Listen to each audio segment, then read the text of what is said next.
तो चलिए, अब जिस बात का डर था आखिर वही हुआ। जिस तरीके से लगातार कांग्रेस को बिहार में दबाया जा रहा था, कांग्रेस को यह एहसास हो गया था कि हर राज्यों में इसी तरीके से हमको दबाया जाएगा।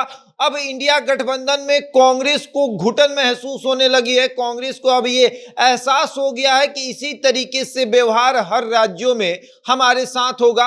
अब देखने वाली बात यह है कि गठबंधन में हम कितने दिन तक टिक पाते हैं। हम ऐसा आपको क्यों बता रहे हैं, ये हम आपको विस्तार से समझाएंगे कि आखिर कांग्रेस को इंडिया गठबंधन के अंदर घुटन क्यों महसूस हो रही है, क्यों कांग्रेस के साथ दो तरफा जो है वो व्यवहार किया जा रहा है। हम आपको विस्तार से समझाएंगे, लेकिन उसके पहले नमस्कार, मेरा नाम शशांक पांडे है। आप जनता जंक्शन पर मुझे देख रहे हैं, कैमरे के पीछे विशाल खड़े हैं। और अब हम आते हैं कि आखिर कांग्रेस को इंडिया गठबंधन के अंदर घुटन महसूस क्यों हो रहा है। सबसे पहले आते हैं बिहार में।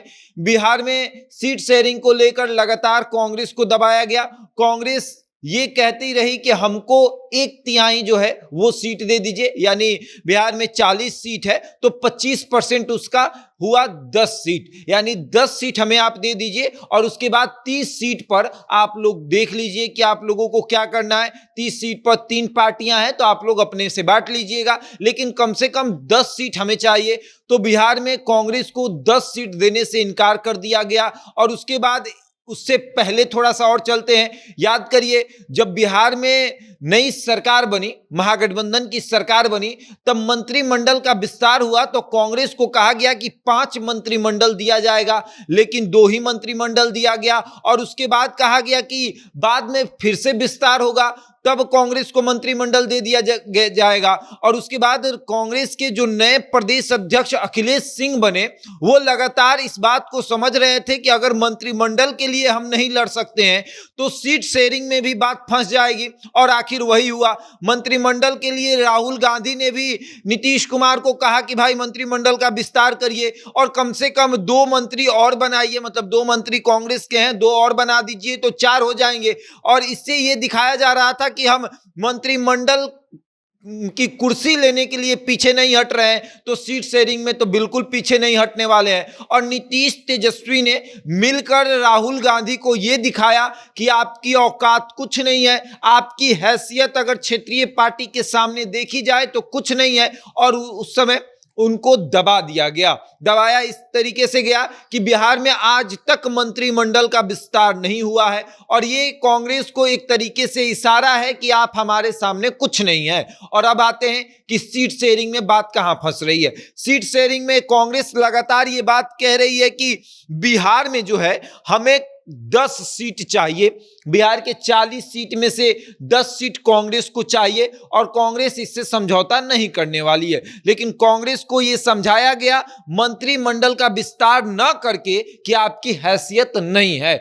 नीतीश कुमार की पार्टी जेडीयू और तेजस्वी यादव की पार्टी राजद मिलकर 16-16 सीटों पर चुनाव लड़ने का प्लान बना रही है। 16-16 32 सीटों पर चुनाव लड़ने का प्लान बना रही है। और कांग्रेस को 6 सीट देने की बात कर रही है। कांग्रेस ने कहा कि आप लोग 10-10 पे लड़िए, 15-15 पर लड़िए, उससे हमको कोई मतलब नहीं, हमको 10 दीजिए, उसके बाद आपको जो करना है करिए, उसमें हम हस्तक्षेप करने नहीं जाएंगे। क्योंकि कांग्रेस का यह भी मानना है कि 2019 में हम 9 सीटों पर चुनाव लड़े थे, तो इस बार कम से कम 10 सीटों पर लड़ेंगे, इससे कम पे नहीं लड़ेंगे। कांग्रेस ने राजद को यह भी कहा कि आपकी हैसियत क्या है, आपने देखा किस तरीके से आपका जमानत तक जब्त हो गया था, लेकिन हमने तो कम से कम 1 सीट बचाया था, आपने तो वो भी नहीं बचाया, आप 0 पे आउट हो गए। तो ऐसे में कांग्रेस को यह बताया गया कि आपके विधायक कम हैं तो हम आपको इतना ही सीट देंगे। अब चलते हैं बिहार के बाद यूपी में। यूपी में भी कांग्रेस को दबाने का प्रयास अखिलेश यादव कर रहे हैं। अखिलेश यादव की पार्टी सपा ने यह दावा किया है कि वो लोकसभा के चुनाव में 65 सीटों पर अपने उम्मीदवार को उतारेगा। अब 65 सीट आप समझ लीजिए, लोकसभा के 65 सीटों पर समाजवादी पार्टी अपना उम्मीदवार उतारेगी। और उसके बाद यूपी में अगर आप देखेंगे तो यूपी में 80 सीट है। यूपी में 80 सीट और 65 पर समाजवादी ही अपना उम्मीदवार उतार देगी, तो बचा 15 सीट। अब मामला यहां फंस जाएगा। समाजवादी पार्टी 15 से अधिक सीट देने को तैयार नहीं है कांग्रेस को, और कांग्रेस कह रही है यूपी में कि हम 40 सीट पर चुनाव लड़ेंगे, 40 सीट पर हम लड़ेंगे, 40 सीट पर आप लड़िए, यानी 50-50 पर लड़ते हैं। और समाजवादी पार्टी कह रही है 50 की तो बात ही छोड़ दीजिए, हम आपको 40 तक नहीं देंगे, आप 50 की बात कर रहे हैं, हम ऐसा नहीं मानने वाले हैं। अब यहां मामला फंसेगा, राहुल गांधी को लगेगा कि बिहार में समझौता करेंगे तो यूपी में सब सताए जाएंगे, यूपी में समझौता करेंगे तो दिल्ली और पंजाब में सताए जाएंगे, क्योंकि पहले से ही अरविंद केजरीवाल कह रहे हैं कि कांग्रेस जो है वो यूपी और पंजाब से चुनाव ना लड़े और यहां पर हम लोग चुनाव लड़े, हमारे सांसद को वो सपोर्ट करे। तो ऐसे में झारखंड में भी सताए जाएंगे, महाराष्ट्र में भी सताए जाएंगे, बंगाल में भी सताए जाएंगे और तमाम उन राज्यों में सताए जाएंगे जहां पर क्षेत्रीय पार्टी की सरकार है या क्षेत्रीय पार्टी मजबूत है।